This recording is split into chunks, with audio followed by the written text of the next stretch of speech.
যে পারমিশন ছাড়া ঢুকতে দিল, হ্যাঁ এটাতে সিকিউরিটি দিলে ধরবে না আবার? আপনার করছি কি ধরবে না বলতে বুঝলাম না, এই দেশের ভিতরে এই রোডে আবার টাকাতে ঢোকা লাগবে কেন? এটা কন্ট্রোল সিস্টেম। টাকা না, অনুমতি।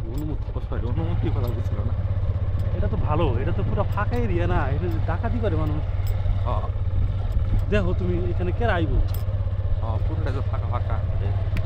এখানে আবার কেউ ঢুকে আবার ড্রাগের বিজনেস করতে হবে। আর ঢাকা শহরের ভিতরে এরকম জায়গা আমার দেখলে না মাথা অবাক হয়েছে। এরকম ফাঁকা জায়গা থাকা সম্ভব? তো সাহার থেকে থাকা যেত না? এখানে আসার পর বোঝার উপায় আছে যে ঢাকায় আছি। তোমাদের কি শহরের মধ্যে এরকম অবস্থা না? হ্যাঁ, খাইসা খাত দুই মুখ দিয়া এগুলো আসলে ভালো।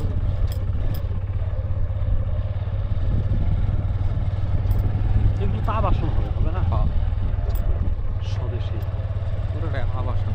এটা কি জরুল ইসলাম সিটি আপনার? না, এটা স্বদেশের। ওটা স্বদেশ সানভ্যালি, হ্যাঁ, স্বদেশ গ্রুপ। এর আগে সম্পত্তিগুলো কীভাবে করতে ভালো লাগে। কিনে নিছে না, এগুলো তো একজন মানে এক একজন মানুষের মালিকানা দিয়েছে।